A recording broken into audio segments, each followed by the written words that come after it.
Welcome to Nine Podcast. I hope you enjoyed and learned from the last video.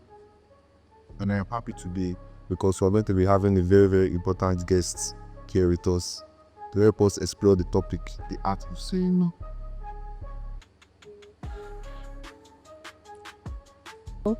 My name is Priscilla, and I'm really very happy to be on my podcast show today. You're welcome. Thank you so much. Today should be helping us to learn and understand that saying no is not just a refusal. It's all about self-love, principles and boundaries, and telling people how to treat us. And on today's episode, we'll be talking about the topics. We'll be talking about why saying no matters, the fear of saying no, and how you should properly say no without getting them upset. So let's start with the first at the top. We're talking about why saying no matters. And today we'll be talking about some topics which are like why saying no matters, the fear of saying no, and how you should properly say no to somebody without making them feel upset, or a better way to communicate your no to them.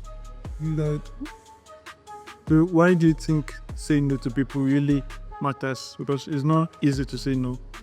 Okay. True, it's not easy to say no. Before I start, I want to sincerely say thank you for inviting me on your platform. It's really a pleasure and an honor to be here. You're welcome. Thank you. All right. I think I want to start from the basics, like the fundamental. The question is why I think saying no matters you, right? Okay. But before we come to the concept of saying no, I think I'd want to touch a little on self-awareness. I believe personally that self-awareness is the first step to real and sustainable growth. It's the first step. Why I say this is because as individuals, everybody is trying to work on themselves to be their next best version. This vision we have or working towards. Even people that don't have visions, I bet you that nobody wants to remain at the level that they are, right? Everybody young. Exactly. So self-awareness entails that you know where you currently are. Oh yeah, didn't you? Exactly. And so when you know where you are able to know the kind of things to do to get you to your next level, and you are able to structure yourself, right? Have priorities, have goals that ultimately lead you to that point that you want to be.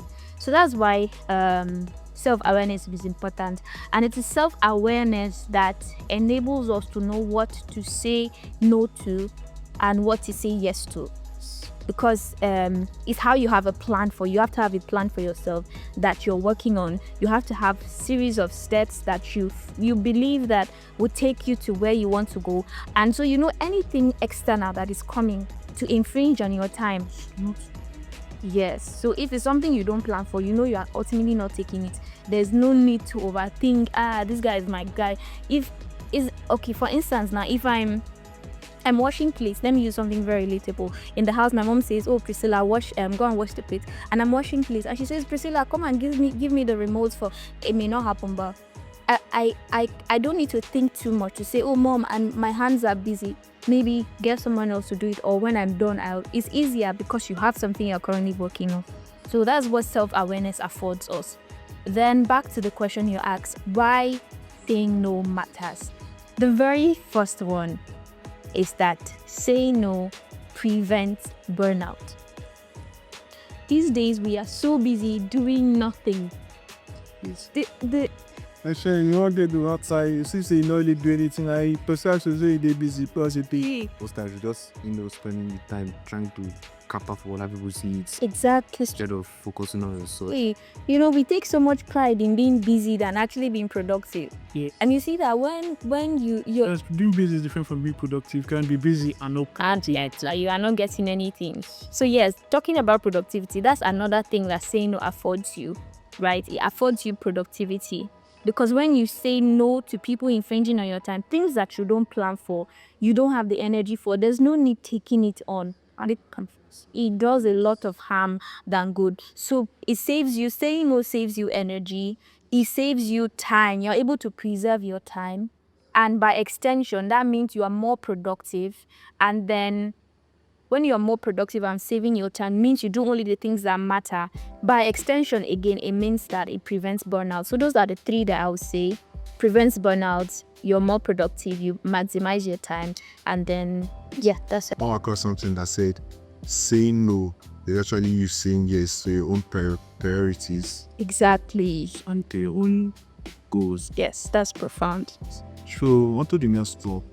What do you think are those fears that keep people from saying no? Because saying no is not really easy, like the way we say it. No is a full statement, but it's not easy to say it. Especially when you have the reasons. It's easy to say it to people you're not close to, people you don't like, but what makes this topic important is related to people you love and like. Because listen you to a random person, a stranger, without feeling remorse about it. There are uses you can say no to. And feel pain. Yes, just use that for this. So we need to learn how to like not really like to know the things that make you get scared of saying. Yes. So where's the fear and what stops people from easily saying no to people? Yes, fear is the fundamental. It's the fundamental reason why people say no. People are afraid. As using the word afraid, you see that fear is the number one reason why we may lack the ability to say no. And then this fear is of different kinds, different levels, different categories. The very first one that I want to say is fear of rejection. I was going to say rejectance. My God, English. Okay, fear of rejection. Thank you for that. Fear of rejection. A lot of us have I don't say low self-esteem because that's a different case scenario, right? Different case scenario, but it's kind Yes, related to it. it is. So the fundamental of that really is the fact that yes, let me even see this. It's an identity crisis. Yes, when we don't know enough of who we are, right? We are not grounded in that knowledge of who we are. Then you can, if you don't know where you're going, any road leads you there. Because this is last week we need to Exactly. And then being grounded in the knowledge of who you are, it means you know what you are, who you are, you know what you can do and what you cannot do. And you are complete in that knowledge. Yes. So when we are grounded in identity, right, it's hard to then fear rejection.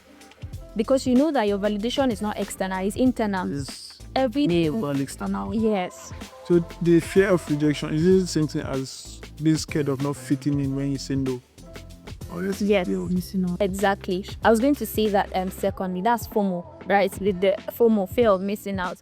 I used to have this FOMO syndrome while I was in school.